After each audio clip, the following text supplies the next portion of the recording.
Watching Donnie beat to death is the closest we ever get to going to the movies. Does that line ring a bell? Now imagine a world in which Adam Sandler was the subject of the dialogue instead of Eli Roth. Well, this version could have been our reality because, as it turns out, the role was written for him. Let's see what the director of Inglourious Basterds, Mr. Tarantino, has to say in a recent interview. First up, could Adam Sandler have been the Bear Jew? This Saturday Night Live superstar was apparently all set to set our screens on fire because there was a huge possibility of Sandler being cast as the Bear Jew in Tarantino's hilarious and imaginative variation of the Second World War, Inglourious Basterds. Quentin Tarantino recently revealed that he initially wanted Adam Sandler to play the role of Donnie Donowitz, also known as the Bear Jew in Inglourious Basterds. He mentioned this during a recent appearance on Bill Maher's podcast, Club Bastards, alongside Judd Apatow. Yikes, apparently the character was sketched out specifically for him. And hey, we can totally see the Jewish actor walking around with a giant bat and bashing brains out. He would have been a very good fit. Nothing personal against Eli Roth. The man was built for the role, but we all know each time Sandler is on the screen, there's a different kind of charm. Moving on, why did we not get to see Adam Sandler as one of the Inglourious Basterds again? As it turns out, we could have very well been graced with the chance of seeing our favorite comedian in a brand new, slightly more than usual ballistic element, but Apatow bagged him before Tarantino could. That's right, folks. The 2009 Apatow film, Funny People, was being shot at the same time as Quentin's movie, and Sandler had already made a commitment to the film. Now, he's a man of his word, and he couldn't back out as much as he would have loved to, because as it turns out, he was really excited about it. From what we've heard during the filming of the 2000 comedy film Little Nicky, Adam Sandler expressed excitement about the fact that he would be able to play a character who beats up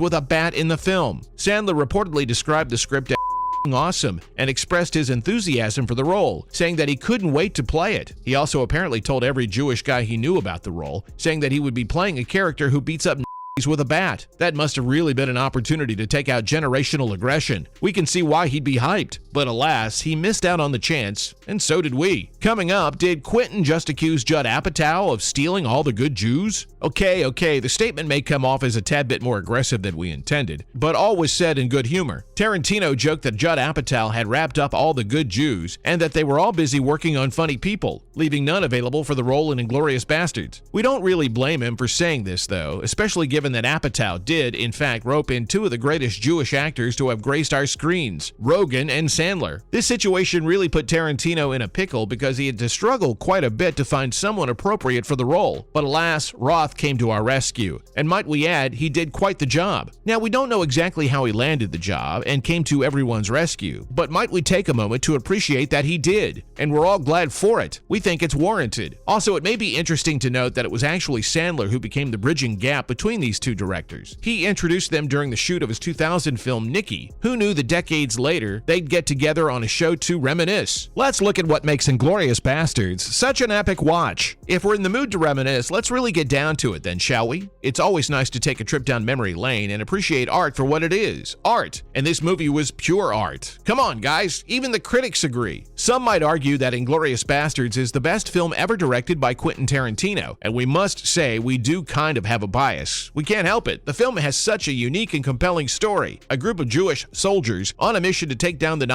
regime during World War II. That one is a big yes from us. Then there are the incredible performances from the cast. And might we add, it's one powerful cast. Brad Pitt, Christoph Waltz, and Michael Fassbender, all in a single film? That's a recipe for success. Oh, and how can we forget that the film features some of the most epic and intense action scenes of any Tarantino film, with plenty of shootouts, fight sequences, and other exciting moments to keep viewers on the edge of their seats. And you know what the best bit is? That despite its serious themes, the film also has a good sense of humor, with plenty of clever jokes and humorous moments scattered throughout. We love a film that can make us laugh and cry all at once. But yes, okay, we will stop. We think it's become all the more clear that we're actually big fans of the film. Next up, is Hollywood being ruined because of Marvel? Oof, this one is bound to sting all of us Marvel fans. But we all know Tarantino to be a man with very little filter, and that's what we like about him. He actually has no qualms about expressing opinions that may be unpopular. In the interview, he also made a comment about how Hollywood is really losing out because of its excessive Marvelization. This comment did leave some fans perplexed, but hey, we kinda do want to humor his opinion and see where he's coming from. While Marvel has made strides in recent years to include more diverse characters and actors in its films, there is a fear that the studio's focus on blockbuster franchises will ultimately lead to homogenization of Hollywood film offerings. One argument against Marvel's influence is that the studio's success is largely built on a formulaic approach to storytelling, with a focus on action, special effects, and familiar characters. This formula has proven to be highly successful for Marvel, but it also means that the studio is less likely to take risks on more experimental or unconventional projects. May we just add that the focus on franchises and interconnected narratives within the Marvel Cinematic Universe means that there is less room for standalone films or one-off projects. This could lead to a decreased diversity of content within the industry, as studios may be less likely to invest in projects that do not have the potential to become lucrative franchises. So in all fairness, the man's concern was valid, but we can't really complain because we do love the MCU. Coming up, what role did Tarantino play in Little Nicky? Do you all remember the 2000 film Little Nicky? A 2000 comedy film about a man named Nicky, played by Adam Sandler, who is the son of Satan, played by Harvey Keitel. When Nicky's older brother escapes from hell and begins wreaking havoc on Earth, Nicky is sent to Earth by his father to bring his brothers back to hell. Nicky, who has lived his entire life in hell, is not used to life on Earth and struggles to adapt to human society. As he tries to track down his brothers and stop them from causing too much destruction, he encounters a variety of odd characters and humorous situations. Sounds like quite an interesting plot, right? But do you remember the role played by Tarantino? He played a very interesting character named Deacon. What did you think of it? Comment down below and let us know. We'd love to know what you think. Next, let's talk about why Deacon was such an interesting role. Now here's an interesting thing you really should know. Tarantino plays a very interesting role in the film. His appearance may be brief, but those who paid attention to detail will not forget the importance of the role. He plays the very fun character of Deacon, a blind man and religious fanatic who is taken aback by Nicky's ties to the devil, and he reacts comically by running away and falling down the stairs. Before this, the man tries to warn everyone about the devil among them. Maybe being blind does increase the rest of his senses? Maybe that's what the writers were getting at. This scene may be intended to add a touch of absurdity. The film could be seen as poking fun at the idea of religious extremism. It is also possible that the scene is meant to be a commentary on the way that people often fear or react negatively to things or individuals that are different or outside their own belief systems. Whatever the case may be, the scene can genuinely be analyzed as a very important scene in the overall context of the film, and it's interesting to know that Tarantino played it. Lastly, what other roles did Tarantino play? Besides being a filmmaker and screenwriter who has had a successful career in Hollywood, this man is an actor too. And while he is best known as the writer and director of films such as Reservoir Dogs, Pulp Fiction, Jackie Brown, Kill Bill, Inglourious Bastards, and Django Unchained, among others, let's look at some films he's worked in. He has acted in a number of films and television shows, including Desperado, 4 Rooms, From Dusk Till Dawn, and ER, and has had cameos in several of his own films. Besides his work as a filmmaker and actor, Tarantino is also a film historian and has hosted several seasons of the television show Elvis Mitchell Under the Influence, in which he discusses classic and contemporary films with other filmmakers. Man's a full-on well-rounder. Gotta give him 10 points for that, don't you think? And with that, it's a wrap. So what did you think? Let us know what your favorite Tarantino movie is in the comments below. If you like this video, subscribe to our channel for more like this. See you next time, folks.